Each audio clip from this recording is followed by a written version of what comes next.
Ibnu Hajar Al-Asqalani, di antara ulama yang paling hati-hati tentang urusan kesyirikan.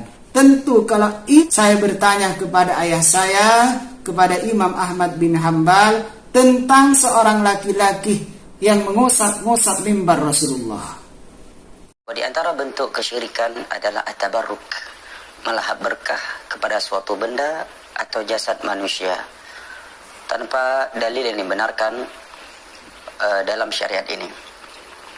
Seperti melahap berkah kepada pohon-pohon yang diyakini sebagai pohon keramat, atau melahap berkah kepada sisa air minum, jasad, tangan orang yang dikatakan alim atau wali Allah Jalla wa'ala.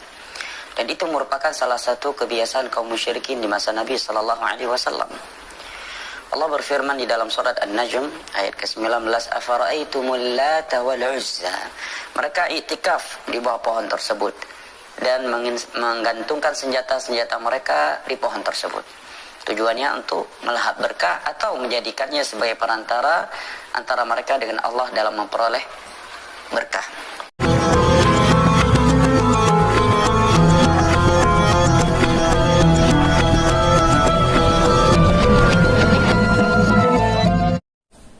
Assalamualaikum warahmatullahi wabarakatuh.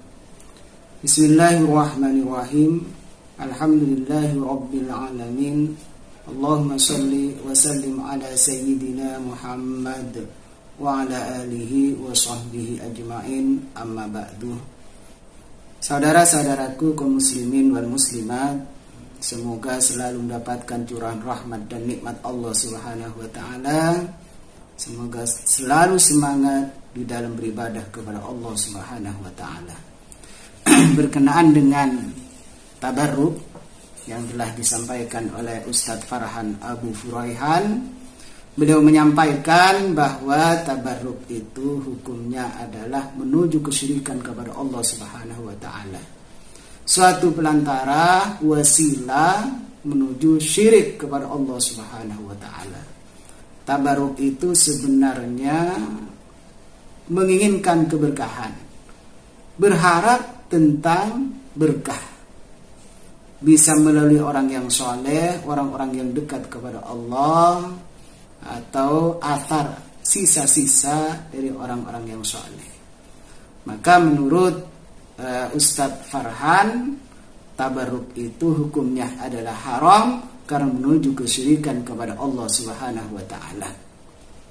Bertabarruk kepada selain Rasulullah, kata Ustadz Farhan, semuanya mungkin dari pendapat Ustadz Salafi Wahabi mengatakan itu haram karena menuju kesyirikan kepada Allah Subhanahu wa taala.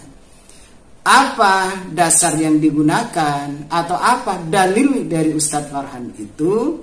Dia menggunakan dalil firman Allah Subhanahu wa taala di dalam ayat Al-Qur'an surat An-Najm ayat 19 yang berbunyi afara'aitumul Lata wal Uzza. Apakah kalian tidak melihat orang-orang musyrik yang menyembah Lata wa Uzza? Lata wa Uzza itu adalah asnam atau bentuk sesembahan yang disembah oleh kaum musyrikin, oleh orang-orang musyrik. Ayat ini menjelaskan tentang orang-orang musyrik yang menyembah Lata wa Uzza. Jadi mereka yang menetap akafu, menetap di depan atau di samping Lata wa Uzza itu, mereka akafu, menetap, bukan berarti iktikaf. Kalau orang muslim itu iktikaf pasti di masjid, bukan di depan patung, bukan di depan berhala, bukan di depan Tuhan selain Allah. Di dalam kitab Ibnu Katsir dijelaskan akafu wa abaduhu. Jadi orang-orang musyrik itu menetap di samping berhala itu, Lata wa Uzza. Mereka menetap, bukan hanya menetap, tapi wa abaduhu, mereka menyembah. Dan disitulah bentuk kesyirikan. Maka jika ayat ini dijadikan dasar tentang haramnya tabarruk, ini tidak relevan. Dan ini bukan dasar tentang pelarangan masalah tabarruk. Ini tidak benar. Tidak tepat memposisikan ayat ini sebagai dasar tentang haramnya bertabarruk. Yang kedua, berdasarkan hadis Rasulullah Sallallahu Alaihi Wasallam yang mana menerangkan tentang orang-orang musyrik percaya kepada pohon keramat yang disebut dengan Dzatu Anwat. Orang-orang musyrik ketika ingin berperang, maka orang-orang musyrik itu yadhabuna lil qitali, ketika ingin berperang, ingin berangkat menuju peperangan, yamurruna ala hadhihi syajarati. Mereka itu lewat di pepohonan yang dianggap karamat itu, yakni Dzatu Anwat, wa yu'allikuna biha suyufa. Mereka menggantungkan senjata-senjata mereka, pedang-pedang mereka di pepohonan itu. Apa yang diharapkan? Yarjuna bidzalika husulal barakah. Mereka mengharapkan sebuah keberkahan, untuk mendapatkan keberkahan agar menang di dalam peperangan. Apa yang menyebabkan mereka itu tidak boleh dan kita tidak boleh mengikuti mereka? Fa'taqadu anna syajarata tanfa'u wa tadurru. Mereka itu berkeyakinan bahwa pepohonan itu yang dapat memberi manfaat dan dapat memberi mudarat. Berarti meyakini sesuatu selain Allah. Kalau sudah meyakini sesuatu selain Allah, jelas wahada kufrun billah. Itu adalah perbuatan kufur, kafir kepada Allah. Wa syirkun bihi, dan syirik kepada Allah Subhanahu wa ta'ala. Kalau bertawassul atau bertabarruk, itu bukan berkeyakinan kepada selain Allah. Tetap berkeyakinan bahwa barakat itu datangnya dari Allah, keberkahan dari Allah. Jadi hadis ini tidak menjelaskan masalah haramnya bertabarruk kepada orang-orang yang soleh. Itu hanya menurut pandangan Ustadz Salafi Wahabi, termasuk ya Ustadz Firanda, Ustadz Khalid Basalama, ya yang jelas juga termasuk Ustadz Farhan Abu Furaihan. Bagaimana menurut pandangan ulama aswaja, ulama-ulama salafus soleh, al-mutaqaddimin yang terdahulu? Mari kita bacakan dalil tentang yang membolehkan tabarruk. Bagaimana menurut pandangan ulama, pandangan sahabat, apakah tabarruk itu boleh? Mayoritas ulama membolehkan bertabarruk. Bolehnya adanya tabarruk. Yang pertama, an Abi Juhaifah qala kharaja alaina Rasulullah sallallahu alaihi wasallam bil hajirati. Hadis dari Abi Juhaifah, beliau berkata, suatu ketika di siang hari Rasulullah sallallahu alaihi wasallam keluar menemui kami. Fa'utiya biwudu'in, maka air wudu didatangkan kepada Rasulullah, fatawadda'a, maka Rasulullah berwudu. Faja'alan nasu ya'khuduna min fadli wudu'ihi fayatamassahuna bihi, rawahul Bukhari. Maka ketika Rasulullah sallallahu alaihi wasallam berwudu, maka semua manusia rebutan mengambil sisa air wudu Rasulullah. Lalu dibuat apa sisa air wudu Rasulullah itu? Fayatamassahuna bihi. Mereka itu mengusapkan kepada tubuh mereka, kepada tangan mereka, kepada muka mereka. Apa tujuannya? Tabarrukan, untuk mendapatkan berkah dari Rasulullah. Terus siapa yang memberi berkah? Orang muslim tahu, orang muslim sudah yakin bahwa yang memberi barakah, keberkahan itu hanya Allah, bukan Rasulullah. Hanya saja sebagai pelantara melalui orang yang dekat kepada Allah, melalui kekasihnya Allah. Seandainya tabarruk ini syirik atau menuju kesyirikan kepada Allah, tentu orang yang pertama kali melarang adalah Rasulullah. Para sahabat tentu dilarang oleh Rasulullah untuk bertabarruk kepada Rasulullah. Tetapi Rasulullah tidak melarang. Ini menunjukkan bahwa bertabarruk hukumnya adalah boleh.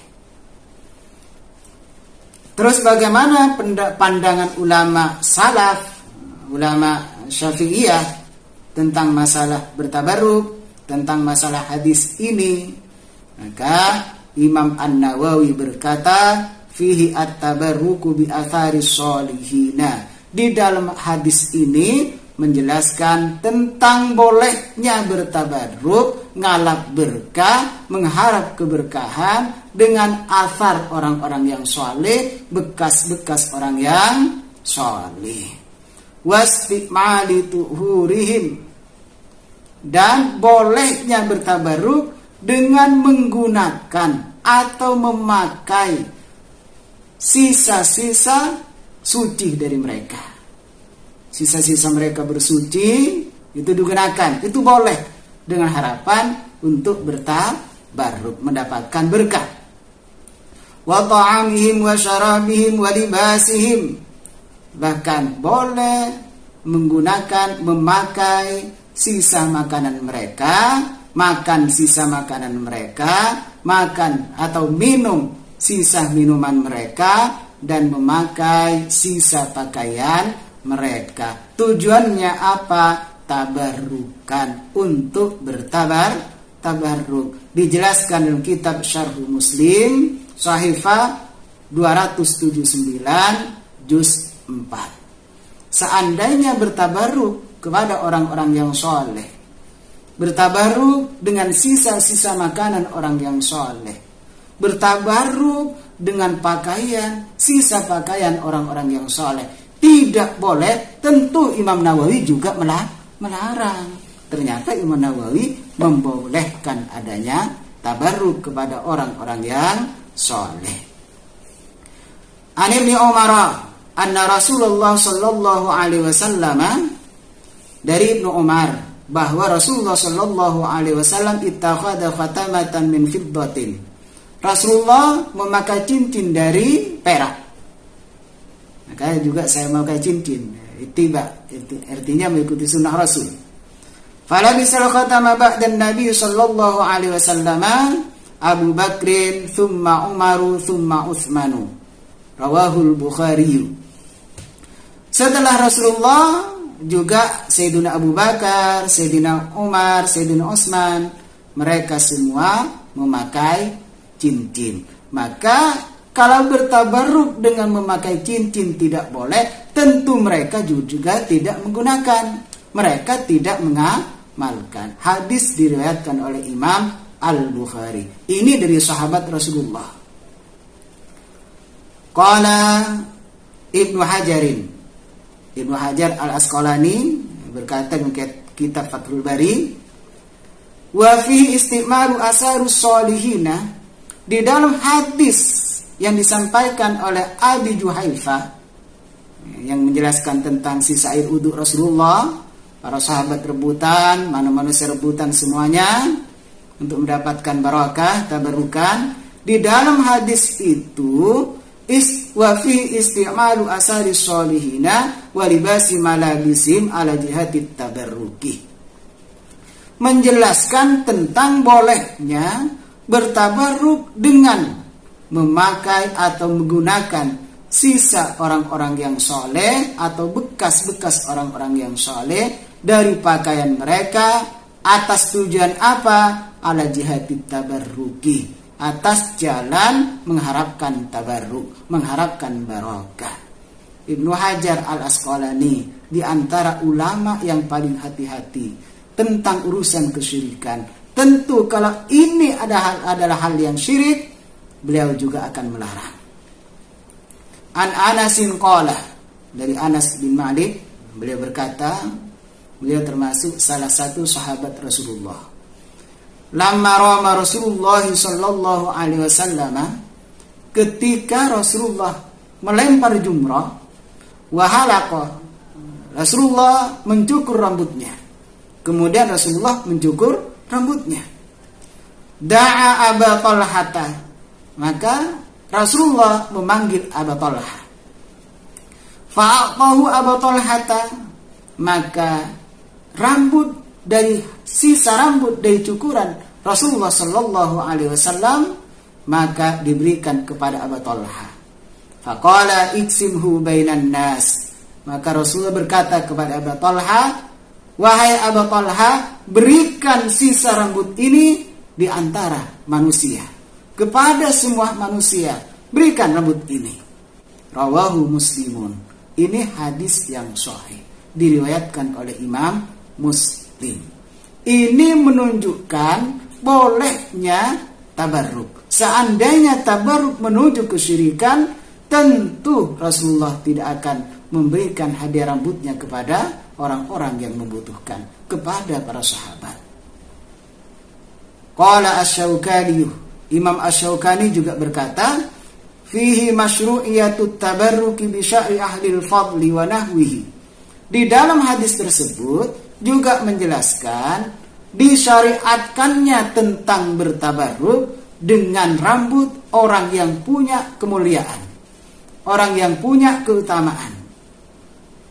Dibolehkan, artinya boleh memakai rambut atau bertabarruk dengan rambutnya orang yang mulia, orang-orang yang saleh. Disebutkan dalam kitab Nailul Autar. Jadi sudah banyak dalilnya, makanya mohon kepada Salafi Wahabi jangan gagal paham. Kita ikuti ulama-ulama yang saleh, ulama-ulama mutaqaddimin, salafus saleh.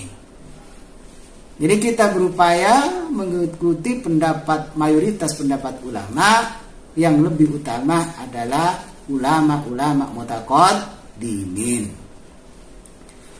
Qala Abdullah, putra dari Imam Ahmad bin Hanbal. Beliau bertanya kepada ayahnya, sa'altuhu anir rajul yamussu mimbaran Nabi sallallahu alaihi wasallam. Saya bertanya kepada ayah saya, kepada Imam Ahmad bin Hanbal, tentang seorang laki-laki yang mengusap-ngusap mimbar Rasulullah. Wa yatabarraku bimassihi. Dia mengharapkan keberkahan dengan mengusap mimbar Rasulullah. Wa yuqabbiluhu, menciumnya, mimbar Rasulullah itu dicium-cium. Tujuannya untuk mendapatkan barokah.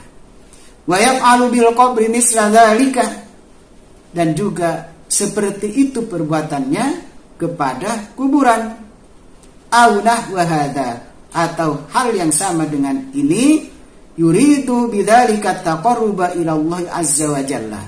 Tujuannya, keinginannya bertaqarrub kepada Allah Subhanahu wa taala, mendekatkan diri kepada Allah Subhanahu wa taala hanya melalui bertabarruk kepada mimbar Rasulullah, bertabaruk kepada Rasulullah melalui mimbar Rasulullah, mengusap mimbar Rasulullah, mencium mimbar Rasulullah. Bagaimana jawaban Imam Ahmad kepada putranya? Faqala la ba'sa bidzalika. Tidak apa-apa, artinya boleh dengan bertabaruk seperti itu.